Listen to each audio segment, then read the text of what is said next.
बार्शी तालुक्यातील मौजे खामगाव येथील शेतकरी रामराव आप्पाराव पाटील काटे व सिद्धूबाई रामराव पाटील व शेतकरी तत्कालीन फडणवीस सरकारच्या आणि महाविकास आघाडी दोन्ही सरकारनी 1.5 लाखांची आणि 2 लाखांची कर्जमाफी केलेली असताना दोन्ही शेतकरी हे नियमाप्रमाणे कर्जमाफीत बसत असताना त्यांना हक्काच्या कर्जमाफीपासून वंचित ठेवण्यात आलंय। या प्रकरणाची त्वरित कार्यवाही करत कर्जमाफी द्यावी अशी मागणी जनहित शेतकरी संघटनेचे प्रभाकर भैया देशमुख यांनी केली आहे। माझ्या ह्या सोलापूर जिल्ह्यातल्या बऱ्याचशा शेतकऱ्यांच्या कर्जमाफीबद्दल काही शेतकरी कर्जमाफीतून वंचित आहेत। ज्यावेळेस तत्कालीन सरकार आणि फडणवीस साहेब स्वतः मुख्यमंत्री होते 2017पर्यंत, त्या काळातले त्यांनी 2014 ते 17मध्ये 1.5 लाखाची कर्जमाफी केली होती। आणि त्याच्यानंतर महाविकास आघाडी आदरणीय उद्धवसाहेब ठाकरे मुख्यमंत्री झाले, शरदचंद्रजी पवार साहेबांनी काँग्रेसचे नेते आदरणीय सुशीलकुमार शिंदे साहेब आणि आदरणीय नानासाहेब पटोले या तिघांनी महाविकास आघाडीतनं 2 लाखाची कर्जमाफी केली होती शेतकऱ्यांची। परंतु अक्षरशः 1,02,000 रामभाऊ काटेंचं कर्ज आणि 75,000 रुपये एक सिंधुताई रामराव काटे हे म्हणजे 2 लाखाच्या आतलं आणि 1.5 लाखाच्या आतलं असताना अक्षरशः ते DDR कार्यालयात, जिल्हा मध्यवर्ती बँकेत, महाराष्ट्र बँकेत हेलपाटे घालून कंटाळले। अद्याप त्यांची कर्जमाफी झालेली नाही। ही दुर्दैवाची बाब आहे।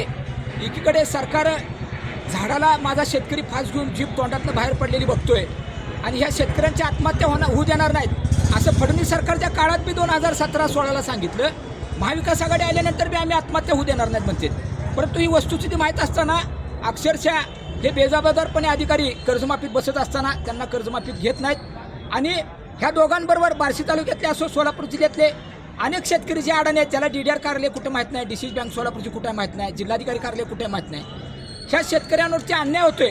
मग ह्यांच्या तक्रारी आल्यानंतर महाराष्ट्र राज्य जनहित शेतकरी संघटनेच्या वतीनं मी स्वतः माननीय निवासी जिल्हाधिकारी कुंभार मॅडम आणि आदरणीय DDR कर्तव्यदक्ष किरण गायकवाड साहेबांची प्रत्यक्ष भेट घेऊन भैया देशमुख शुक्रवारी जिल्हा परिषदेत आले असता त्यांनी प्रसारमाध्यमांशी संवाद साधला। बार्शी तालुक्यात गेल्या वर्षी सतत झालेल्या पावसामुळे फळबागांचे मोठ्या प्रमाणात नुकसान झाले होते। पैसे मंजूर झालेले असताना सुद्धा अद्याप गेल्या 3-4 वर्षांपासून आर्थिक संकटात असणाऱ्या शेतकऱ्यांच्या खात्यावर अद्याप नुकसान भरपाई जमा केलेली नाही, ती त्वरित जमा करण्यात यावी अशी मागणी शेतकरी हनुमंत जाधव यांनी केली आहे।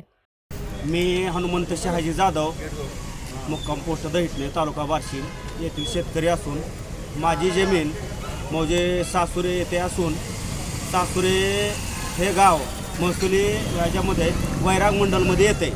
परंतु आमच्या बाजूचेच सुरडी मंडल असेल, बाकीच्या 4 मंडलामध्ये अतिवृष्टीच्या या निकषाखाली बाकीचे मंडलं घेतलेत।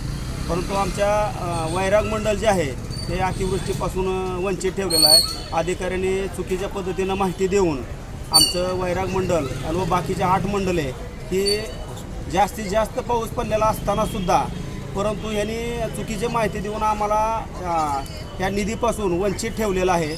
यासाठी आमचे सोयाबीनचं प्रचंड प्रमाणामध्ये नुकसान झालेलं आहे। सोयाबीनचा पीक विमा पण अजून 2024चा मिळालेला नाही आणि जे बाजूचे मंडळाचे पैसे आलेले आहेत पण त्याचं वितरण आणखीनसुद्धा बार्शी तहसील कार्यालयानं केलेलं नाही। त्याचं पण तहसीलचं झालेल्या शेतकऱ्यांना तर कमीत कमी चालूला पैसे मिळाले पाहिजेत आणि उर्वरित जे 8 मंडळं जे आहेत त्याचासुद्धा आम्हाला अतिवृष्टीचे पैसे मिळाले पाहिजेत। आणि ह्या मागणीसाठी आम्ही दिनांक 16 जानेवारीपासून जनहित शेतकरी संघटनेचे अध्यक्ष प्रभाकर भैया देशमुख यांच्या नेतृत्वाखाली 16 तारखेपासून तहसील कार्यालय बार्शी येथे धरणे आंदोलन करणार आहे। याची शासनाने दखल घेऊन आम्हाला लवकरात लवकर याची निधी मिळवून देण्याची पूर्तता करावी।